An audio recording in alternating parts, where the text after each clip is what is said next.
कहानी की शुरुआत में हम शातिर चोरों की एक गैंग को देखते हैं जो एक ऐसे बैंक को लूटने की प्लानिंग कर रहे हैं जिसे दुनिया की सबसे सुरक्षित जगहों में से एक माना जाता है। दरअसल स्पेन में मौजूद ये बैंक 500 साल पुराने अनमोल खजाने को अपने सबसे गहरे तहखाने में दबाए बैठा है। इसलिए बड़े बड़े क्रिमिनल्स की नजर सालों से इस बैंक पर है। लेकिन यहाँ के सुरक्षा इंतजाम इतने नेक्स्ट लेवल हैं कि अगर बैंक के आसपास थोड़ी सी भी सस्पिशियस एक्टिविटी दिखती है तो पलक झपकते ही 15 हेविली आर्म्ड गार्ड्स फायरिंग के लिए रेडी हो जाते हैं। पूरे एरिया को मॉनिटर करने के लिए ऐसे एडवांस कैमरास लगाए गए हैं जो इंसानी कदमों की हल्की सी आहट को भी आसानी से डिटेक्ट कर लेते हैं। और सबसे बड़ी मुसीबत है इस बैंक का अंडरग्राउंड तहखाना। 19वीं सदी में बनी इस तिजोरी का डिजाइन और मैकेनिज्म आज के दौर के बड़े से बड़े क्रिमिनल्स के लिए एक अनसुलझी पहेली बनी हुई है और इस वक्त ये लोग इसी पहेली को सुलझाने में लगे हुए हैं। सबसे पहले मिलिए वॉल्टर से, जो ब्रिटेन में एक ऐसी एजेंसी चलाता है जो समंदर की गहराइयों से प्राचीन और ऐतिहासिक चीजें डिस्कवर करने का काम करती है। एक बार डीप वाटर रिसर्च के दौरान वॉल्टर और उसकी एक्सपर्ट टीम को साल 1645 का एक डूबा हुआ ब्रिटिश जहाज मिल जाता है। इस मिशन के दौरान जेम्स नाम के एक प्रोफेशनल गोताखोर को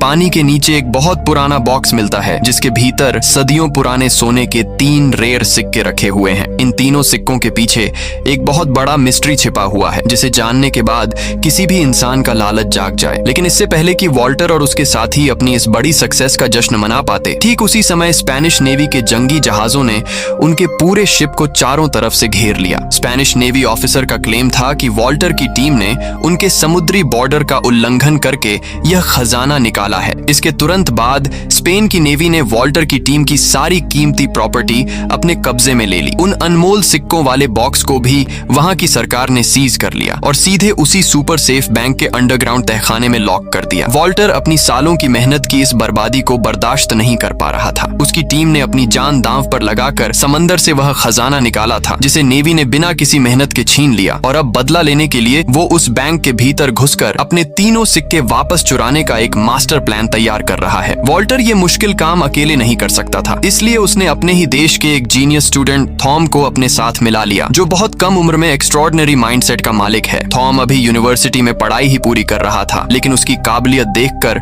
दुनिया की कई बड़ी टेक कंपनीज उसे बिना डिग्री के ही ऊंचे पदों की जॉब ऑफर कर रही थीं। हर महीने तकरीबन $4 लाख की सैलरी और बेहतरीन फैसिलिटीज का प्रॉमिस था। मगर थॉम किसी भी कंपनी के कॉर्पोरेट रूल्स और बंदिशों में रहकर काम नहीं करना चाहता था और यहीं उसकी मुलाकात वॉल्टर से हुई। वॉल्टर थॉम के सामने एक बड़ा प्रपोजल रखते हुए कहता है, मैं चाहता हूं कि तुम दुनिया के सबसे एडवांस और सेफ बैंक की सिक्योरिटी को क्रैक करने में हमारी टीम का नेतृत्व करो ताकि मैं अपनी वो अनमोल अमानत वापस ला सकूं जिसे मैंने खुद गहरे समंदर से निकाला था। ये सुनकर थॉम पूरी तरह शॉक्ड हो जाता है और पूछता है, क्या आपको वाकई लगता है कि मैं कोई प्रोफेशनल क्रिमिनल हूँ? वॉल्टर हल्के से मुस्कुराता है और कहता है, इस सीक्रेट मीटिंग से पहले मैंने तुम्हारे बैकग्राउंड और तुम्हारे कमाल के IQ की पूरी इंफॉर्मेशन निकाल ली है। वॉल्टर आगे कहता है, हमें तुमसे कोई चोरी नहीं करवानी, बस तुम अपनी बुद्धिमानी से उस कॉम्प्लिकेटेड तिजोरी के वर्किंग सिस्टम और पूरे लेआउट को समझने में हमारी टीम को गाइड करो। थॉम अभी भी दुविधा में होता है, लेकिन आपको इतना कॉन्फिडेंस कैसे है कि मैं इस इलीगल काम के लिए तैयार हो जाऊंगा? तभी वॉल्टर अपना सबसे बड़ा पत्ता खोलता है, अगर यह मिशन सक्सेसफुल रहा तो तुम्हें इतना बड़ा हिस्सा मिलेगा कि तुम्हारी आने वाली कई पीढ़ियां भी बिना कुछ किए ऐश की जिंदगी झेंगी। इतना कहकर वो स्पेन का एक हवाई टिकट टेबल पर छोड़ देता है और वहां से चला जाता है। थॉम घर लौटकर इंटरनेट पर बैंक ऑफ स्पेन के बारे में छानबीन करता है और पता चलता है कि इसकी तिजोरी दुनिया की सबसे उलझी हुई तिजोरी है जिसे आज तक कोई नहीं तोड़ पाया। यह चैलेंज देखकर थॉम का इंटरेस्ट और बढ़ जाता है और वो वॉल्टर के साथ जाने का फैसला कर लेता है। अगले दिन पिता को कॉल करके बताता है और फिर फ्लाइट पकड़कर मैड्रिड एयरपोर्ट पहुंच जाता है। वहां उसकी मुलाकात लोरेन से होती है। लोरेन वॉल्टर की शातिर एजेंट थी जो हर मिशन पर अपनी पहचान बदल लेती थी। लोरेन उसे बैंक ऑफ स्पेन के ठीक सामने वाली एक ऊंची बिल्डिंग में ले जाती है जहां वॉल्टर उसका वेलकम करता है और बताता है कि यहीं से पूरे ऑपरेशन को कंट्रोल किया जाएगा। वहां क्लाउस नाम के एक कंप्यूटर हैकर से थॉम की मुलाकात होती है। वॉल्टर बताता है कि पूरे मिशन को जेम्स लीड करेगा। तभी साइमन नाम के शख्स की एंट्री होती है जिसकी खासियत थी कि वो किसी भी चीज को पल भर में ढूंढ निकालता था। वॉल्टर बैंक की मेन तिजोरी क्रैक करने की जिम्मेदारी सीधे थॉम को सौंप देता है। ये सुनकर जेम्स भड़क जाता है क्योंकि उसका कहना था कि थॉम को ऐसे खतरनाक कामों का कोई एक्सपीरियंस नहीं है। वॉल्टर उसकी बात अनसुनी कर क्लाउस से मिशन का अपडेट पूछता है। क्लाउस बताता है कि बैंक का पूरा टेलीफोन सिस्टम तो हैक हो गया है, लेकिन इंटरनल सिस्टम में घुसने के लिए एक सीक्रेट पासवर्ड चाहिए। रैंडम नंबर्स डालकर बाईपास करने करने में 100 करोड़ से भी ज्यादा कॉम्बिनेशंस ट्राई करने पड़ते, जो नामुमकिन था। तभी थॉम एक आइडिया देता है कि जो बैंक स्टाफ अभी छुट्टी पर है उसे बैंक के किसी ऑफिशियल नंबर पर कॉल करो और खुद को बैंक ऑफ स्पेन के कस्टमर केयर या वॉइसमेल सर्विस का एजेंट बताओ। फिर उनसे कहो कि आपके अकाउंट पर एक अर्जेंट मैसेज आया है, जिसे सुनने के लिए कृपया बीप के बाद अपना सीक्रेट पासवर्ड एंटर करें। शुरुआत में टीम के बाकी मेंबर्स को लगता है कि यह बहुत ही बचकाना आइडिया है, पर हैरानी की बात यह होती है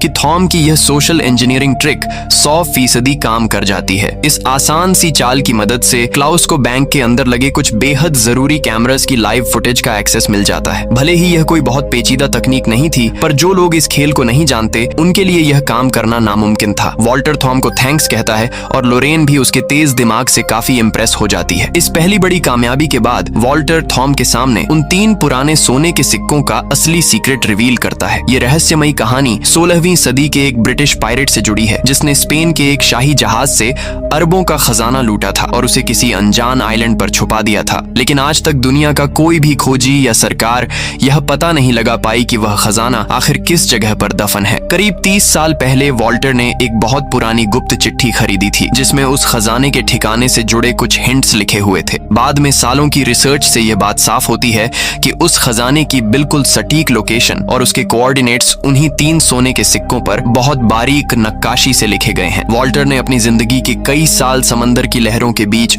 उन कीमती सिक्कों को खोजने में दांव पर लगा दिए थे, मगर अफसोस वही सिक्के अब स्पेन सरकार के कब्जे में दुनिया के सबसे सिक्योर बैंक के लॉकर में बंद हैं। वॉल्टर अपनी टीम के सामने वादा करता है कि अगर यह हाइस्ट सक्सेसफुल रही तो खजाने का एक एक हिस्सा सभी में बराबर डिवाइड कर दिया जाएगा। वह थॉम को यह भरोसा भी दिलाता है कि अगर वे किसी वजह से अनसक्सेसफुल भी रहे तो भी उसकी मेहनत और कीमती समय के बदले एक बड़ा अमाउंट पे किया जाएगा। एक लंबी ब्रेनस्टॉर्मिंग के बाद पूरी टीम मिलकर बैंक के अंदर घुसने का पहला फुल प्रूफ ब्लूप्रिंट रेडी करती है। प्लान के मुताबिक सबसे पहले वे बैंक का स्टाफ बनकर एक इंडस्ट्रियल क्लीनिंग कंपनी को कॉल करते हैं और उन्हें झूठी इंफॉर्मेशन देते हैं कि बैंक के अलार्म सिस्टम में टेक्निकल फॉल्ट आ गई है, जिसकी वजह से कुछ दिनों के लिए साफ सफाई का काम सस्पेंड किया जा रहा है। इसके तुरंत बाद साइमन और थॉम उसी क्लीनिंग कंपनी के फेक एम्प्लॉई बनकर सीधे बैंक के मेन गेट पर पहुंच जाते हैं। दोनों अपनी एक्टिंग इस कदर परफेक्टली निभाते हैं कि वहां तैनात सिक्योरिटी गार्ड्स को जरा सा भी डाउट नहीं होता। वे बहुत आसानी से सिक्योरिटी चेक क्लियर करके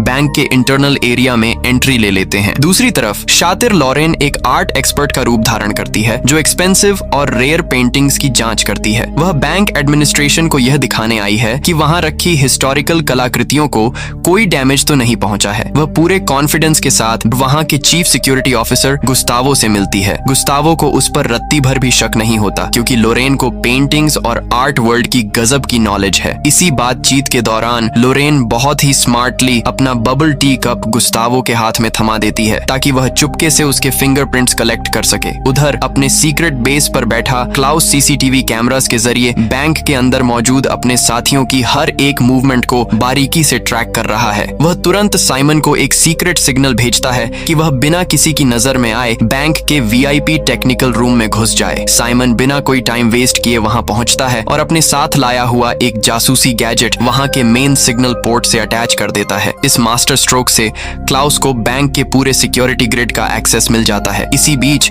एक सिक्योरिटी गार्ड लॉरेन को सीधे बैंक प्रेसिडेंट के कैबिन में ले जाता है, जहां उसे कुछ कीमती पेंटिंग्स की री एग्जामिनेशन करनी है। जैसे ही गार्ड वहां से हटता है, लोरेन पलक झपकते ही अपना खास इलेक्ट्रॉनिक टूल निकालती है और तेजी से पेंटिंग को स्कैन करने लगती है। क्लाउस इस दौरान एक बहुत बड़ा रिस्क लेता है। वह कैमरास की लाइव फुटेज की स्पीड स्लो करके उसे इस तरह एडिट करता है कि कंट्रोल रूम में बैठे मॉनिटर्स को यही लगे कि लोरेन अभी भी शांति से पेंटिंग का मुआयना कर रही है। लेकिन हकीकत यह थी कि लोरेन उस कैबिन में तिजोरी की मेन चाबी का सीक्रेट ठिकाना ढूंढ रही थी। उसने एक एडवांस 3D स्कैनर डिवाइस से उस चाबी का हूबहू डिजिटल क्लोन तैयार कर लिया। वह पहली चाबी की कॉपी बनाने का काम पूरा ही करती है कि अचानक कमरे का दरवाजा खुलता है और खुद बैंक प्रेसिडेंट अंदर आ धमकता है। बैंक प्रेसिडेंट के अचानक आने से खतरा बहुत बड़ा हो जाता है, क्योंकि क्लाउस ने कैमरास पर जो slow motion video loop set किया था उसका टाइम अब खत्म होने वाला था। अगर सिक्योरिटी टीम को असली लाइव फीड और बदली हुई फुटेज के बीच का फर्क समझ आ जाता तो उनका पूरा हाइस्ट उसी पल तबाह हो जाता। लेकिन इस मुश्किल घड़ी में भी लोरेन गजब का प्रेजेंस ऑफ माइंड दिखाती है। वह बैंक प्रेसिडेंट से बेहद शालीनता से कहती है कि सर,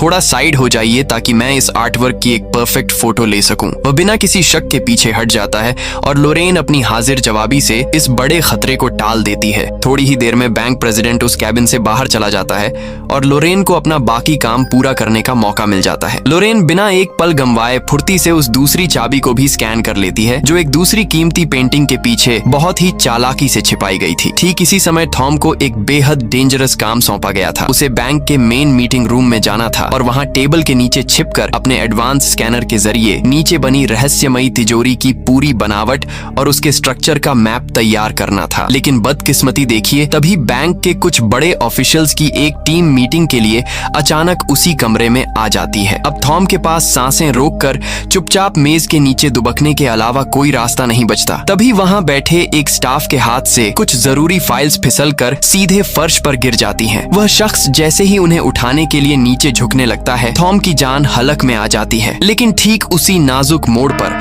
अचानक पूरे बैंक में अलार्म गूंज उठता है। उस लाउड सायरन को सुनते ही और सभी अधिकारी मीटिंग छोड़कर तुरंत बाहर भाग जाते हैं। थॉम की किस्मत यहाँ उसका पूरा साथ देती है और वह बाल बाल बच जाता है। असल में थॉम की उस स्कैनिंग मशीन से जो इलेक्ट्रोमैग्नेटिक वेव्स निकल रही थी, उसी के कारण बैंक का अलार्म सिस्टम एक्टिवेट हो गया था। अलार्म बजते ही बैंक के ठीक सामने बने मिलिट्री हेडक्वार्टर से मरीन कमांडो और सिक्योरिटी गार्ड्स तुरंत एक्शन मोड में आ जाते हैं। वे पल भर में पूरे बैंक को चारों तरफ से कॉर्डन ऑफ कर लेते हैं। गुस्तावो तुरंत ऑर्डर पास कर देता है कि जांच पूरी होने तक बैंक परिसर से कोई भी इंसान बाहर कदम नहीं रखेगा। उधर लोरेन ने दूसरी चाबी का डिजिटल क्लोन तो बना लिया था, पर पाबंदियों के कारण उसे वापस उसकी जगह पर रखने का मौका नहीं मिल पाता। तभी बैंक प्रेसिडेंट वहां आता है और लोरेन को सुरक्षा कारणों से तुरंत अपने साथ बाहर चलने को कहता है। इस अचानक आई आफत से पूरी टीम के होश उड़ जाते हैं। सब लोग अपने सीक्रेट बेस पर घबराए हुए थे कि इस सिचुएशन को कैसे हैंडल किया जाए। तभी थॉम खुद आगे बढ़कर सामने आता है। वह कहता है कि वह अपनी जान दांव पर लगाकर लोरेन के हाथ से छूटने वाली उस चाबी को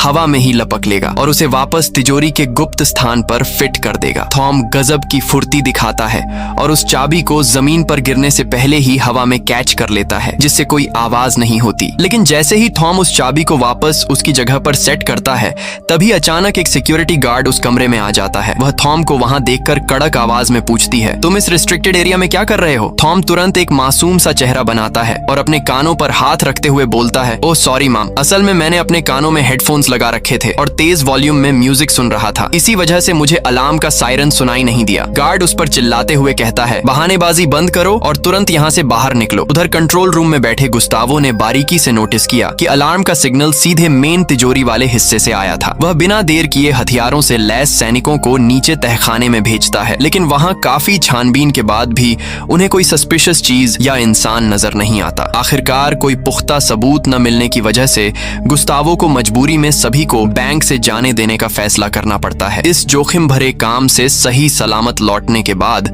जब पूरी टीम बैंक से चुराए गए डेटा की बारीकी से जांच करती है, तो थॉम एक बार फिर अपनी गजब की बुद्धिमानी का सबूत देता है। वह ध्यान देता है कि स्कैनर तिजोरी के एक खास हिस्से का साफ ढांचा नहीं बना पाया है। वो तुरंत समझ जाता है कि उस जगह पर पानी मौजूद है। दरअसल उस गुप्त तिजोरी के ठीक ऊपर पानी का एक बहुत बड़ा टैंक मौजूद है। 19वीं सदी के उस्ताद इंजीनियर्स ने इस लॉकर की सुरक्षा के लिए ऐसा अचूक चक्रव्यूह बनाया है कि अगर कोई भी घुसपैठियां बिना अनुमति के इसके अंदर कदम रखता है तो मुख्य पाइपलाइन के सारे वाल्व्स खुद ब खुद खुल जाते हैं। देखते ही देखते वह पूरा हिस्सा पानी से भर जाता है, जिससे चोर वहीं फंसकर अपनी जान गंवा बैठता है। थॉम अपनी खोज से यह भी पता लगाता है कि उस पुराने दौर में आज की तरह कोई मोशन डिटेक्शन टेक्नोलॉजी तो मौजूद नहीं थी, पर उसकी जगह उन्होंने फर्श के नीचे एक बहुत ही संवेदनशील तराजू फिट कर रखा है। जैसे ही तिजोरी की जमीन पर तय सीमा से 1 ग्राम भी फालतू वजन पड़ता है, वह पूरा सिस्टम खुद एक्टिवेट हो जाता है और वाटर ट्रैप चालू हो जाता है। अब टीम के सामने सबसे बड़ी चुनौती ये है कि उस संवेदनशील तराजू को बिना डिस्टर्ब किए तिजोरी को कैसे पार किया जाए। उधर बैंक में अलार्म बजने की उस घटना के बाद जब सुरक्षा बलों को कोई सुराग नहीं मिलता, तो बैंक प्रेसिडेंट गुस्तावो को बहुत बुरी तरह डांटते हैं। उसी दौरान पूरे देश में फुटबॉल वर्ल्ड कप का जोश अपने चरम पर होता है और बैंक के ठीक बाहर बने चौक पर स्पेन की टीम का हौसला बढ़ाने के लिए हजारों फैंस की भारी भीड़ जमा होती है। बैंक प्रेसिडेंट के सलाहकार गुस्तावो का बचाव करते हुए कहते हैं कि शायद अलार्म बजने की वजह बाहर लगे बड़े बड़े पावर जनरेटर्स